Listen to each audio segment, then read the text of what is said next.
titles really quickly, right? And then identify yourself where you are. Think about where you are in life right now. Think about where you are in life right now. What you got going on, what you don't got going on, how you feel, how you don't feel, anything. Look at those titles. Pick which one resonates with where you are in life right now. I'll give y'all like 15 seconds. Identify the role that resonates with us. Yep. Identify the role that resonates with you. You're gonna have to look on Jeremiah, look on with Sequoia, and pick your title. And those, y'all on FaceTime, we already done this one. But remember your title that you picked last week. Pull that back up. We got the youth on FaceTime, y'all. So the 10 rules. 10 rules. And the one that resonates with us. Right. We're gonna go around the room real quick, and then I'm gonna call on some of y'all on the phone to unmute yourself. Tell me the title that resonates with you. Sequoia, you want to start? Sure. Rule number 5. Woo. Stay calm and confident and give God time to work. Stay calm and confident. Give God time to work. Love it. Jeremiah, you pick one yet? I'll come back to you. Pastor. Number 2, rule 2. What's rule 2 say? Be more concerned for God's glory than for your relief. Yeah. That's it right there. Nika. Mine was 3. Acknowledge your enemy, but keep your eyes on the Lord. Acknowledge your enemy, but keep your eyes on the Lord. Good, sister. Oh, Jack. I had 2 too, but Go ahead. I guess I do number 9. Be your current crisis is A faith builder for the future. I love that one. I'm on number 4 to pray. 4, pray. Cool. I had 2 of them as well. I had pray, but then the one that's really getting me is number 8. Trust God to deliver it in His own unique way. Jasmine, what was yours?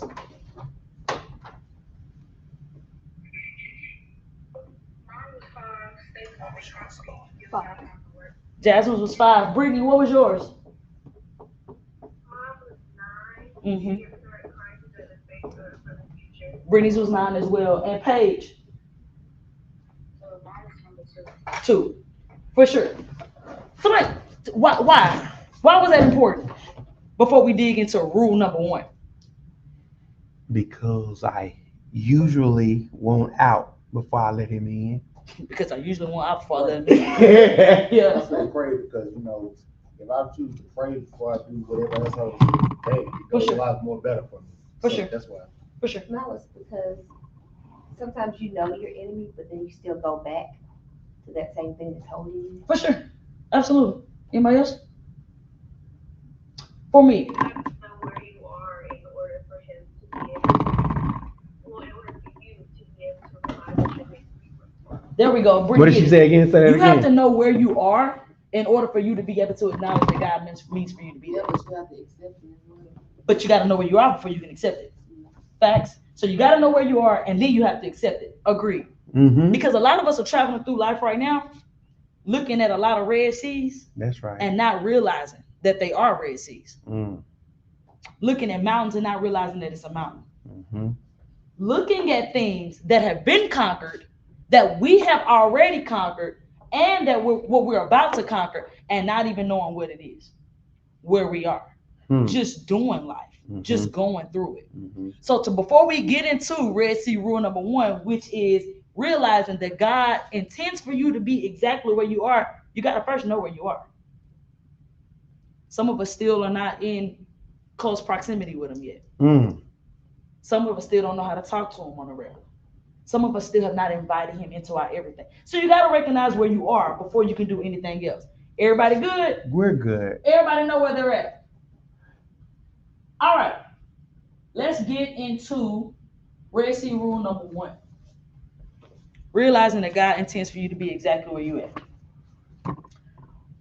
First, let me ask you, what is worry? Ooh. And why? Think time. Respond if you want to. What is worry? And why do we worry? Okay, slow down. Yeah, take your time. I'm going to take my time. Here you go, Sequoia. What is worry? And why do we worry? What is worry and why do we worry? That's good. And it's significant Yes, it is. in talking about Red Sea, especially when you understand how Moses even got there. Wow. Why do we worry? What What is is worry? worry? So I looked it up. Y'all know me and Google We've been rocking, right? We've been rocking. Worry is to give way to anxiety or unease. Allow one's mind to dwell on difficulty or troubles. That's worry. Based off of Google. What is worry to you? To me, worry is anytime I find myself in a position where I'm trying to figure out how to do it on my own, I begin to worry. Can I? Will I be able to? Do I have what it takes? Did God give me? Did God put me here? Did I put myself there? All the questions, all the things. Whenever I try to figure it out on my own, I catch myself in a state of worry. Think about your state of worry, because all of our states of worry are different. Some of us worry about things like I didn't want no meat on my plate with my vegetables. Or our food touching. I don't want my food touching. Some of us worry about like, man, I done already made arrangements on that bill twice. What is worry? What is worry to you? And why do we worry? That's just your thinking point for tonight. Begin to think about the things that you worry about. You see that? Because here we are at the Red Sea, right? God continues to put us in impossible situations so he can work the miracle. Yeah, because I just had this conversation with my brother, and I was talking to him about that earlier. And he was like, because I asked him about Job. I was like, have you read Job? And I was like, he never lost sight of God, but he questioned him like a lot. And my brother was like, back in the day, like they saw everything. Like with us, we don't really see it as much. So we worry. Facts. We worry a lot than how they did back in the day. Facts. Agree. So I'm trying to. I totally agree. We just talked about this today. Totally agree. Look at the title on page 2. Go ahead. Before you go to that next point, what page is that, Sequoia? 3 at the bottom of On page 3, when he talks about, what does he say worry is? Sequoia. Someone defined worry as a small trickle of fear that meanders through the mind, cutting a channel through into which all other thoughts flow. Worry is So read it again. Worry is what? Worry is putting a question mark where God puts period. That's why I am. That's why I am with Page. Start at the bottom. At the bottom of page 3, Well, she going might on have a to different page book. 4. But look at page 4. It's the beginning of the first paragraph on page 4. A trickle of fear. A trickle of fear, I mean. Worry is a trickle of fear? Worry is putting a question mark where God puts a period. Good God. And see, y'all beat me to it, right? The title of this part of the book is cul-de-sac. What's a cul-de-sac? A dead end. A dead end. When you get in the cul-de-sac, you can't go anywhere but back from where you came from. You when I know my grandmama lived in the cul-de-sac, and we used to ask outside, can we please ride up in the cul-de-sac? Because you know you can go up there, go around that little loop, all the way around the circle, you're gonna come right on back down. You know what I'm talking about? I done made a wrong turn. Let me get up in this cul-de-sac real quick. But what about when you're in a cul-de-sac of life and you can't go back? Wow. I worry. I just naturally. A trickle of fear. Here's how God works. God will always lead you into a cul-de-sac so he can step in. Think about it. There's always going to be a place where you stop so he can begin. Cul-de-sac of life. Moses, Red Sea. If you read into it, which I encourage you to, it's Exodus. Just start from chapter 1, make your way all the way through 14. Because before you can dig to even know what the rules are to the Red Sea, how did we get there? You got to know that. So go do your study on it. Because God intended for them to get to a place where they had nowhere to go. I'm here. There's a sea in front of me. There's an army behind me. I'm in the cul-de-sac. I'm here. There's 1,000 bills before me and everything I'm addicted to behind me. A cul-de-sac of life. I'm here. There's 3 doors I can choose in front of me and 4 behind me that I walked out of. A cul-de-sac of life.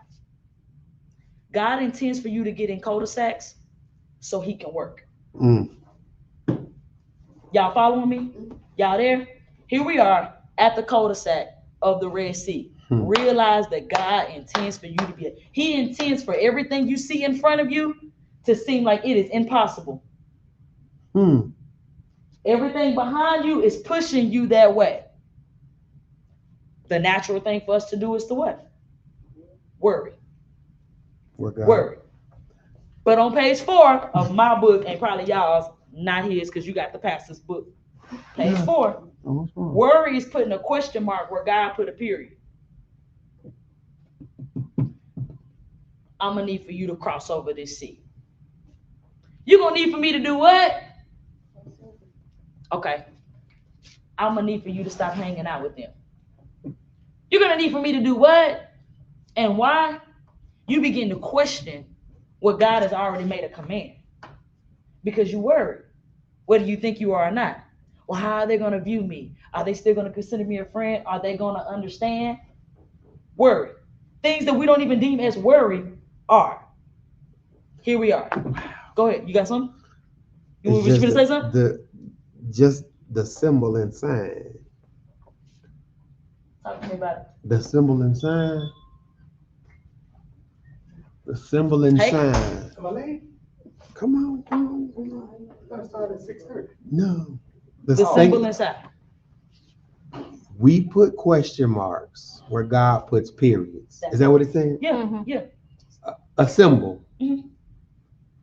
When I worry, I change the sign God gives me because of my worry. Because of my worry. The sign that he gives me, I change it from a statement and I begin to question it. And once you change the sign, you don't see it the same. I can't hear you. How do we know the sign? Like talk to me about that question. No, you good. Right. You good. Talk to me about this question. I need for you to help me. Help me. Yeah. Help me, because you're going to help somebody. Right. Say it again. Ask I changed the sign. Somebody got that same question. I just want to know, how do we know what the sign is? Like the sign that he has given you, or the sign that's up in front of you? The sign that he has given us. Because he just said if we change, if we change. Yeah, you got to watch the sign. A period. Jack, I don't want you to do anything else but focus on working out, eating right, getting up every morning, disciplining yourself, and then you'll do this. Wow. So when you ask, how do I know what the sign is? No, you know exactly what it takes, exactly what you got to do, exactly how you got to do it. But when you don't want to, or you know it, sometimes we'll change the sign when we know what's coming after it, when we know what it feel like. Oh man, that's gonna make me uncomfortable. That's gonna make me have to change some things about my life. So I'm gonna change it. Right? The speed limit say 45. I see 60 every time. Yeah. But I can't say I didn't see the sign. I can't say I didn't see the sign when I get pulled over. I can't say that. What I can say is I changed the sign. Because a lot of times we do this in our mind. You would talk yourself out of something before anybody else would. I'm trying to help y'all. Look, because we're in a place now where before you even start seeking outside, you have to do something in your head. You have to change some stuff in here, which might have messed with some stuff in here. So to make this feel good, I need to go ask, what do you think? What do you think? What do you think? What do you think? But another point that I want y'all to take is all worry should be turned into prayer. That's in the book too. That's in your Red Sea Rule chapter 2. All worries should turn into prayer. Because really, the question, it needs to go somewhere. The changing of the sign needs to go somewhere for your direction. Is this making sense? Is this helping you? Right? because you've already done this. You already took this and made it this. But then what do? Because in front of you is your seat and your army behind you.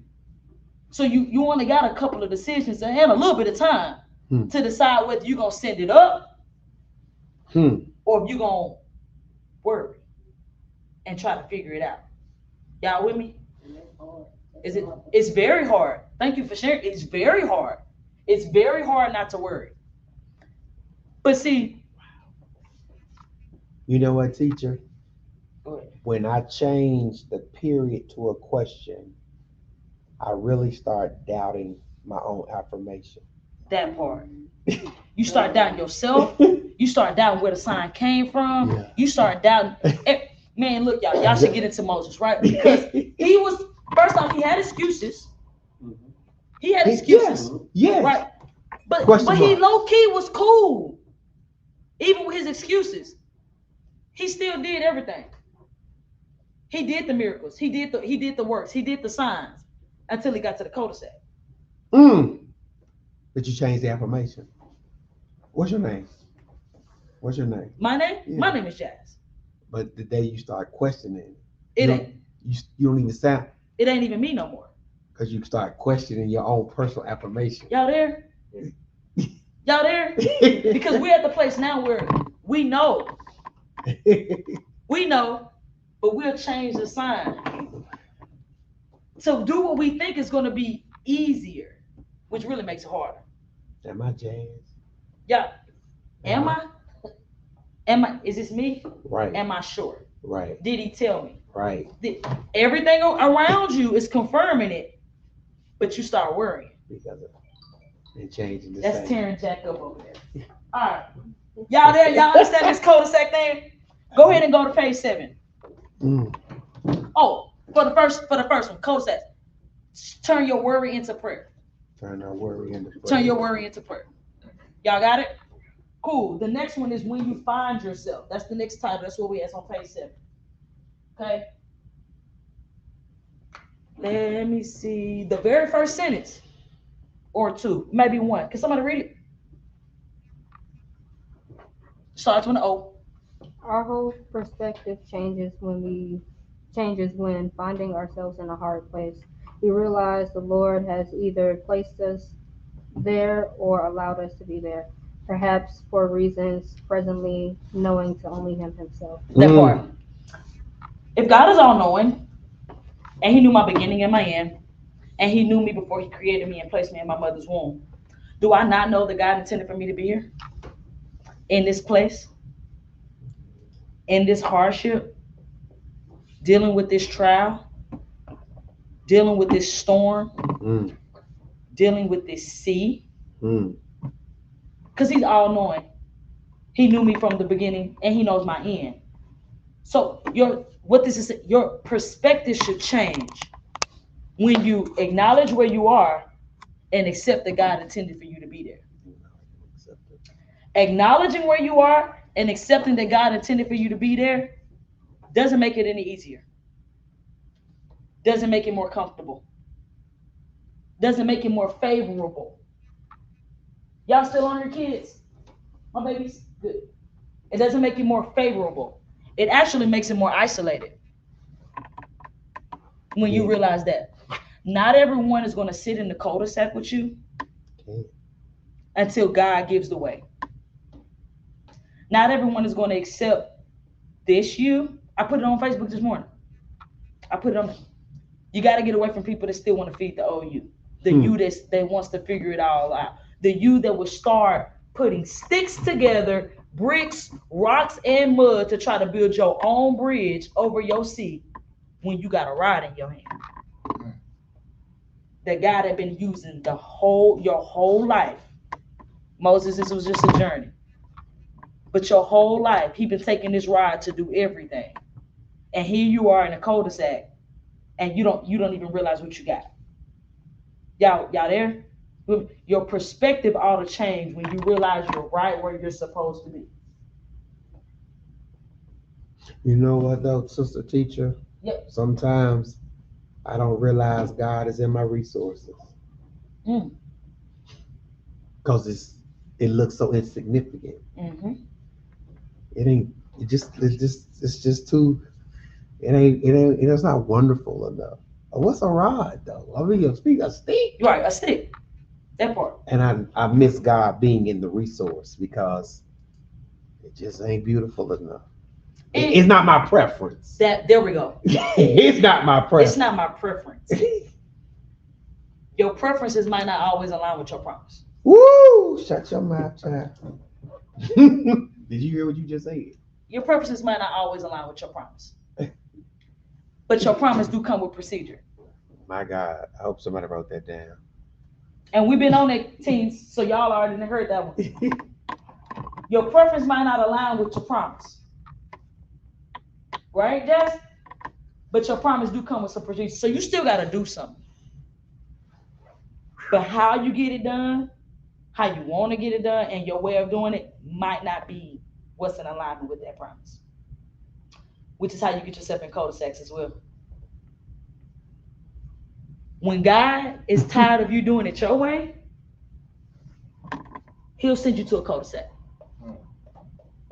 He sure will. He will. And if you think about your cul-de-sacs, let me save that. I'm going to say that point. I'm going to say that one. Right? Also in here, y'all there? Perspective change, right? On page 9. Okay.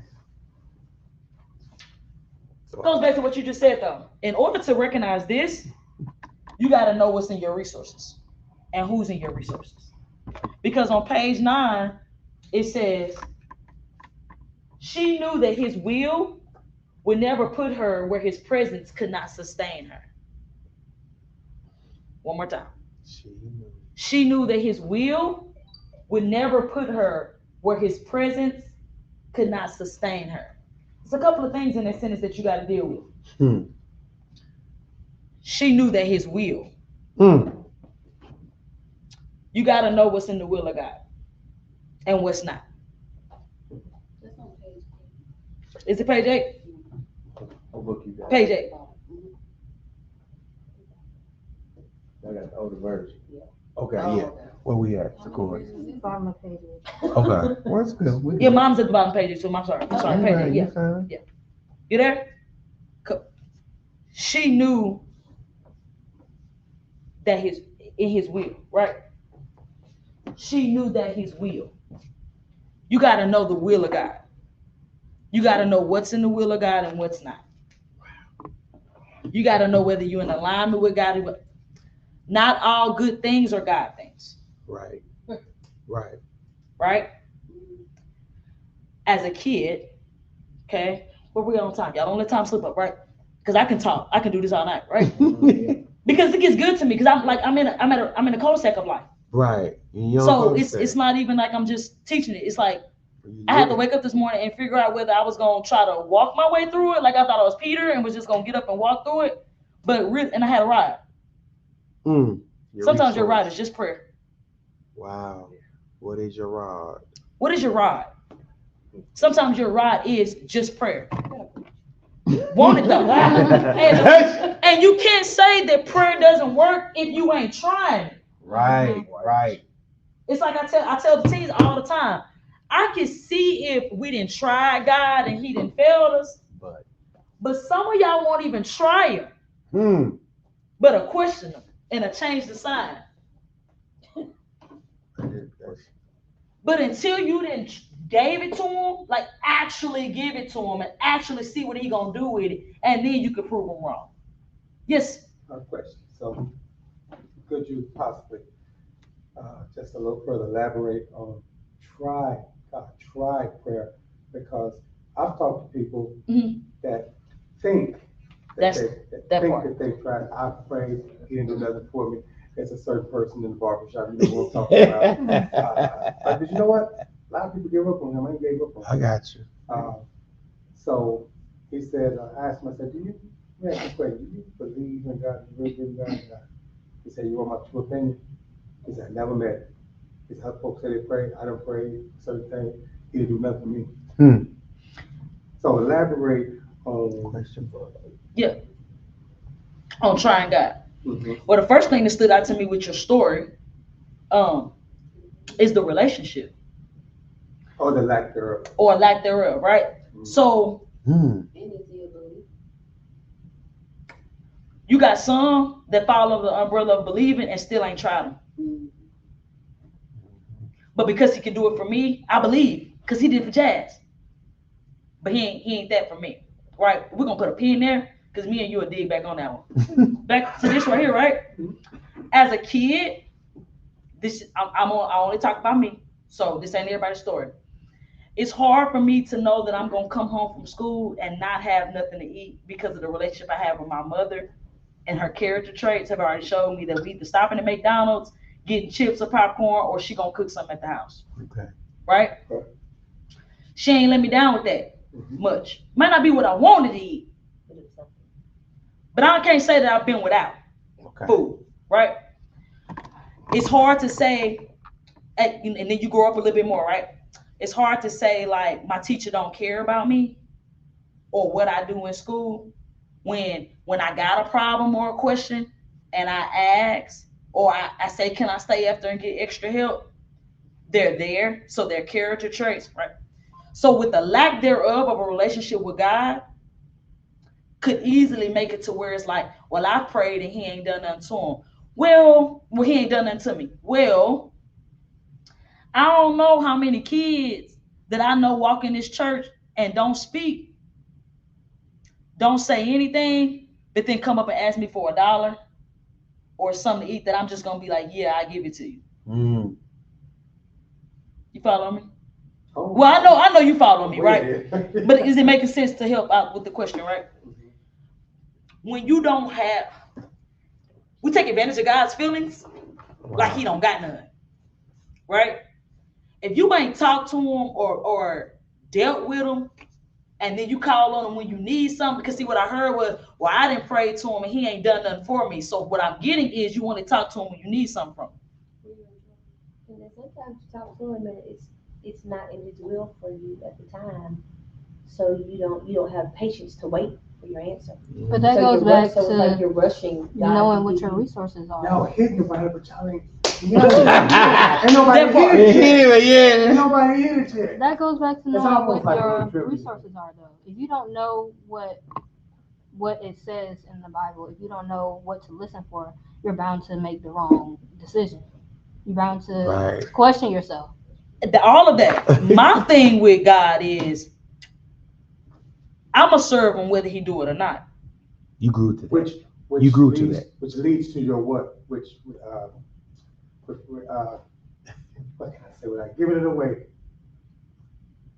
So what is that? What you call? What would you call it? Well, for me, I tried him. When I say tried him, I spent a lot of time trying to prove him wrong. And I also spent a lot of time analyzing the blessings and the things that he was doing that did not come from prayer. Okay. Right? Okay. Woke up this morning. Mm-hmm. Got clothes. Got shoes. Bills is getting paid. Got a nice little job. I'm not gonna say that I necessarily add those to my prayers every day. Mm-hmm. Thank you. But he's providing and he's sustaining. And for me, trying God is getting to know who he is. You can't just talk to him when you want something. Mm-hmm. You have to get to know who God is. God provides because he's a provider, not because you need provision. God sustains because he's a sustainer, not because you need longevity. Right? Like, that's just who he is. So that's just what he does. And so I got to the place of trying God because Jazz was failing Jazz. Right? Jazz was leading Jazz astray. Jazz was leading Jazz into more harm, honestly, Jazz was leading Jazz to more Red Seas. More cul-de-sacs. More cul-de-sacs with no way out. So I started trying until I was able to prove him wrong. Sister Teacher, I know we still on the point. What did you say? On page 4. Back to 4? On your page 4 or ours? On this page. We don't know what page it is for y'all. Page 3. But he says this Bishop Fulton Sheen. called worry a form of atheism, for it betrays a lack of faith. And trust in God. So when I come to God with so much lack already, or my lack has hijacked my trust, it's going to be very hard for me to perceive his awareness in my life. It's almost Period. impossible Period. because it's my faith has been hijacked by lack. And I mean, faith is a substance of things that we hope for and the evidence of things that Right. we don't see. There it is. I was looking, that was the word I was looking for. Is the faith. Faith. And I was trying to slowly get. When you said it, I feel like that's what you mean. I was like, I don't want to throw it out there because I might be wrong. But it's like he said he heard other people pray. This God ain't done nothing for me, right? Mm-hmm. The lack of. But it's some type of faith in that, and some type of belief in that. It's just you only believe in it off of what he do for other people, and not what he's done for you. And that takes an evaluation and an assessment of your God. And a lot of people don't want to sit and evaluate who their God. Yeah, I'm saying their God for a reason. Who their God is, because it is going to require you to look in the mirror. And I have prayed many times for something in desperation. Okay. And desperation. In my prayer. My God knows my right hand of God. God answered in the same day or the next day. And where it scared, because nobody think of a person, it scared the hell out of me. Facts. You know, you Me too. understand? So a lot of it has to do with faith, and your faith in God, and your personal relationship with God. Like, hey, he's right here. And I know he's right there. I know the omnipotence of God. God knows exactly how many grains of dirt there are in the earth. Yeah, how that many part. pieces of grass is in the earth. He hears everybody's conversation simultaneously at the same time. A lot of people don't ponder and evaluate what we're dealing with here is actually somebody further than your comprehension. Right. There we go. That part. So that faith comes in, and it comes by hearing by the word of God. So if you're not around the believers, if you're not studying the word and whatnot, you'll have a lack of faith. So your prayer might be falling on deaf ears. Facts. Because you don't really acknowledge him, you don't really believe in him, or you don't know. You know that he's there. He puts the knowledge of himself in every person. So the lack of faith. Changes I'm the agreeing with sign. that. I'm agreeing with that. And I get other people resources, so that's for yours, so you know. You change the sign. And I was finna say, You change the give it back sign. to me, Holy Spirit. I was about to say, might not be meant for the moment. I lost it. It's all right. It'll come back to me in just a minute. But you change the sign. Yeah. At the end of the day, this is you're changing the sign. Instead of you believing it, you continue to question it. You keep changing the sign because your faith or trust has been hijacked by lack. That part. And the way that you live your life being aligned with your talk. Okay. What I'm trying to say is like I prayed very hard for some things. That's really like my man was saying. And I wanted some things. And then on the other end of that prayer might have been like a tragedy. And the Holy Spirit had to come and convict me, but correct me as well. Your prayer and how you talking to me and how you're walking and living your everyday are not in alignment. And that'll bring on a lack of faith, a lack of belief, and will cause you to look in the mirror and cause some conviction that you're not ready to face too, which causes you to turn the other way. So then you're not a strong, I don't rock with him like that, or I've been praying and he ain't done nothing for me. Or are you not in alignment? So he can show you, do for you, or be there for you in whatever way that you need. Because alignment is important. If your alignment is off on your car, we struggling. It's just like that in your relationship with God. If your alignment is off, tragedy may be on the other end of a prayer. Hmm. Say that again. If alignment. When your alignment is off, Mm-hmm. tragedy may be on the other end of a prayer. That sometimes, did you say this on? I could. You probably just said this. Sometimes it takes tragedy to bring you back to the place that God is trying to talk to you in, or get you in, or be with you in. Happens every day, all the day. Or a lot of times it takes tragedy to get you back to the place where you left God. Mm. That guy got quiet. Yeah, right. Okay, yeah, okay, right. Sometimes it do take tragedy. Sometimes it takes the worst of things to get you back to the place where you left God, because God don't leave us. We leave him. Sometimes it takes tragedy to get you back to your cul-de-sac. Mm-hmm. Because sometimes when we get to a hard place and we don't want to, we'll go backwards. God don't work backwards. He ain't for me in my life. I ain't seen him work backwards. I've only seen him be in the same place where I walked away from him from, or we moving forward together. I think Hill said that when He did, didn't he? I knew it didn't come from me. when he was preaching about the storm, and they left, and Jesus had all the meat and stuff, all the fish they were looking for, and they were out there all night looking for fish and couldn't catch nothing, and then he already had all the fish sitting on the shore cooked. Yeah. Sometimes it take those tragedies, and then I think about my own tragedies, because every tragedy is different, right? And I like to keep saying it because you'll have people that follow me because I'm Jazz, Pastor Hill. Like, no, you got your own tragedy, right? I thought I was doing good. I thought I was doing praying somewhat, right? Going to church, serving, doing everything in my power that I think I'm supposed to do for God, but was doing them without God. Mm. And I think I listened to this on a podcast, and it like blessed me, because there's a difference between living for God and living with God,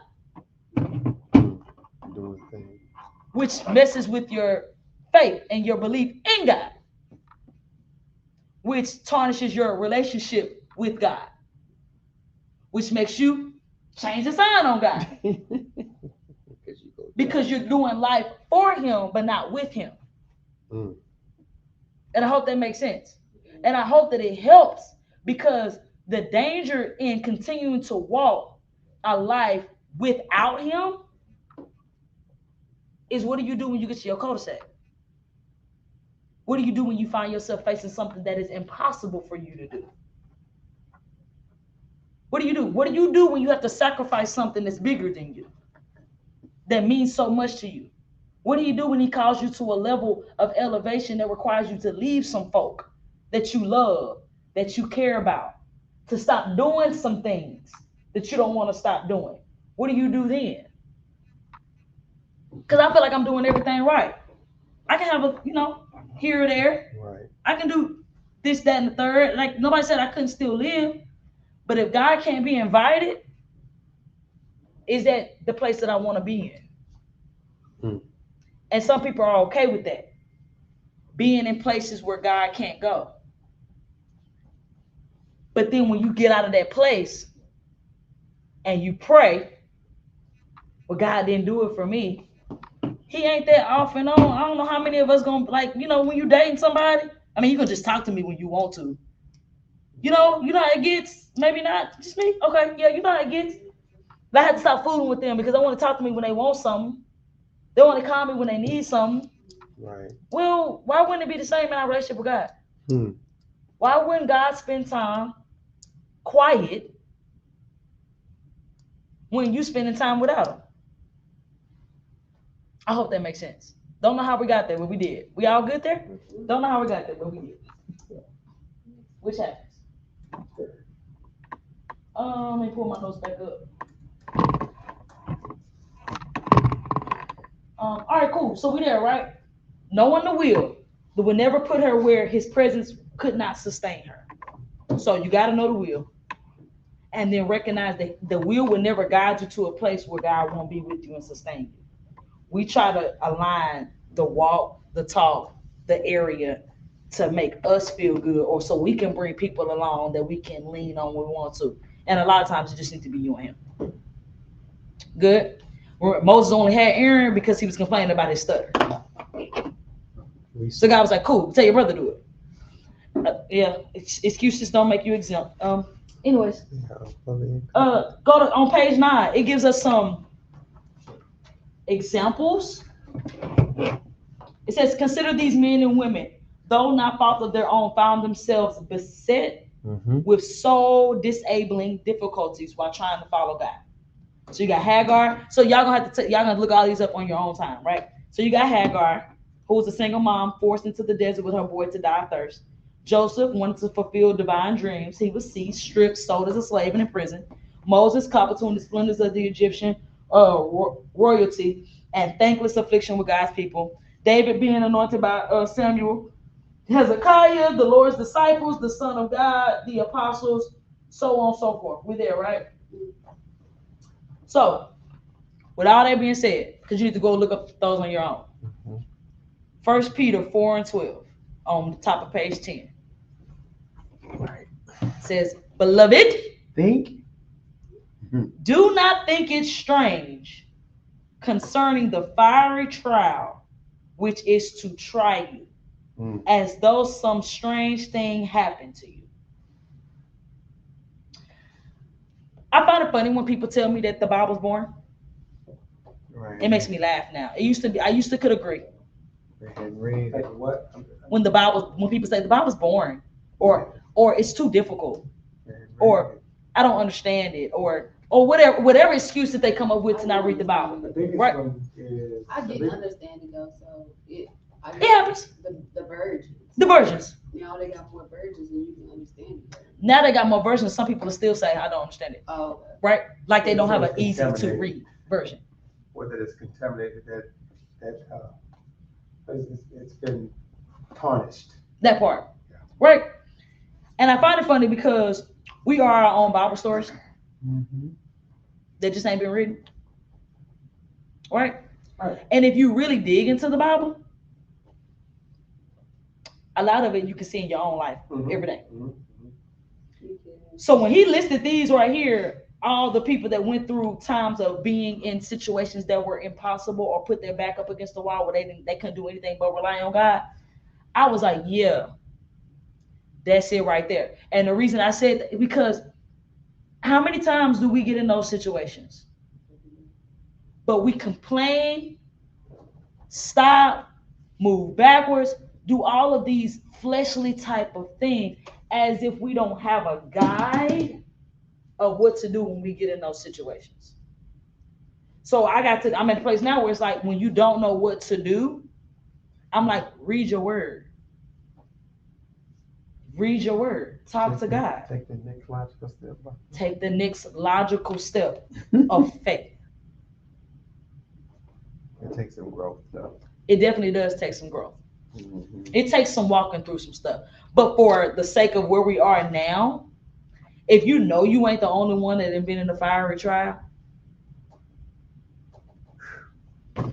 it should be almost like you shouldn't be so quick to think, woe is me. You ain't the only one in a cul-de-sac. You ain't the only one going through a fiery trial. You ain't the only one dealing with a hardship. Your hardship just don't look like mine. Right? And then we got all of these. So don't find it. If you get to a place where you ain't going through anything, we need to talk and we need to reevaluate some stuff. If life is just, our generation, and it could just be me again, but like I'm getting to a place where I gotta stay off Instagram. I got you. I gotta stay off Facebook. I gotta stay off of those things. Not because I don't need to post my own content or I don't need to post something that's gonna help somebody. That's okay. I need to stop scrolling. I should stop scrolling and stop clicking on stories and all of that. Because what happens is I begin to try to see myself in their like situations. And when God has called me out of something, yet everything I see has to do with that thing, I then begin to change the sign. That's it. On like why I got to. Yeah. They seem to be living like the life. Spread it out. And then especially yeah. So I should stop doing that because that'll mess with your mind. Mhm. It really messes with your mind though when it's people that you know. And I say that because it's some people that I know who Instagram and Facebooks look real good, like they got it going on, and they're the most unhappy, unpeaceful, depressed people I've ever met in my life. Mhm. Like I can't even talk on the phone with you for 15 minutes. I'm like, you complain about everything, but your real, like your Your- feed, Your real ain't real. your real ain't. Real ain't real. Watch. Don't Don't do that. Don't do Real that. ain't real. Your real ain't real. Your real ain't real. Real ain't real. Your REE ain't REA. That part. Okay, say it. Your RE. Your REEL Uh-huh. ain't REAL. Your real ain't real. That's good. Y'all gonna hear in the sermon Sunday. Watch what I tell you. Man, all right. And yeah, Your real you ain't gotta real. be careful analyzing people's reels though. 'Cause When it they ain't not real. real. Right. Because then you don't understand your fiery trial. Your Then you don't cul-de-sac. understand your cul-de-sac. Mm. Then you don't begin to recognize that God has got you in this place for a reason. Okay. Then you begin to change your signs in your life. Mm. Then you begin to doubt yourself. Yeah. Then once you start doubting, I don't know anybody that keep walking forward after they doubting. Nope. Like, no, That's right. that ain't for me. I can't. Nobody doubts walking forward through the mess. That's right. Send them to me if they do. I'm not gonna walk toward the high calling and be questioning who he is to me and why he's put. Don't nobody do that. It's not natural. It's not natural at all. Like nobody does that. Real ain't real. Like who's doing that? It's only us that can rely on our relationship, our faith. Faith alone can keep me going forward when everything around me is telling me to stop. Right. Because I'm in a cul-de-sac. Come on, I'm with you. All right. Mm-hmm. Yeah, you see, faith alone. That's it. It ain't because Jack told me to keep my head up. You know, Pastor Hilden text me last night, told me to teach Bible study. That definitely didn't make me walk hard today, right? Definitely did not. But because of the call, because of my purpose, okay, because that gets personal, right? Because of who God is. Right. And because of what he's done. And because he's made ways out of no way. And because he's performed the impossible. Yeah. Because he's done it time after time after time after time. Yes, I've lost some people. I still got my peace of mind. Yes, some people have backstabbed me. My back is cool. Like, I'm good, right? Yes, I've been through and then been in some situations where I say, hold on, God. But all things work together. Mm-hmm. Right? For the good of them. Mm-hmm. And again, Who love the Lord? you already know the plans you have for me. So you knew I needed this. I might not know why now. I might not understand everything now. But one day, to get to the one day of understanding, you got to ride and you got God. Mm. Here we are at this Red Sea. Now, God, you done told me to come this way. Don't know why. You knew it was a sea here. Right? Because I've been listening to your direction the whole time. So now what do? Stretch out. Resources. Boom. I do want to ask this. How many times has God told you to stretch your hand out so he can do it, but because you're tired, you don't feel like it, or you don't understand, you hold back. And then we'll say, God didn't do it for me. When all we had to do was, a lot of times God's instructions are really simple. Stretch. Just make you uncomfortable. Because stretching ain't comfortable. It's not at all. Especially after you've consistently been working out. It's actually the worst thing ever. Right? We good. Y'all, we good. How much time we got? 2 minutes? All right. Yeah. We're going to finish. Back up on that though point. I mean, Okay. that's something we can elaborate on. Cool. Go ahead. When God asks us to stretch, how uncomfortable it is, especially after in the natural rest and working out. It's just who wants to stretch? Who And really wants to stretch? it gets uncomfortable because when God calls you to something, don't know who I was just talking to, but I said I'm trying to steer away from the calling word, Okay. only for the simple fact that some of y'all think when y'all hear calling, oh, why must I have one? Because I'm not a preacher. That's I'm not an usher. So I said, when God tell you to do something, because that's a call. But nigga don't answer that phone today. You know? Jack, don't even go. Right? When God calls you to something, it requires something from you that does not feel good. Very. Question mark. Where's the period? Which is why when God tells you to stretch, it's easy to say no, because it's going to require me to do something. Not just do something like actually physically doing something. You know, this was a stretch. You got to teach Bible study tonight. Okay, right? That caused me a little extra time of studying last night, putting something together. But here was the thing that really got it. It wasn't the studying and the extra time. It was like I wanted to use that time to scroll on Instagram. Stretch. I could have used that time to catch up on my shows. Y'all know I love sisters, right?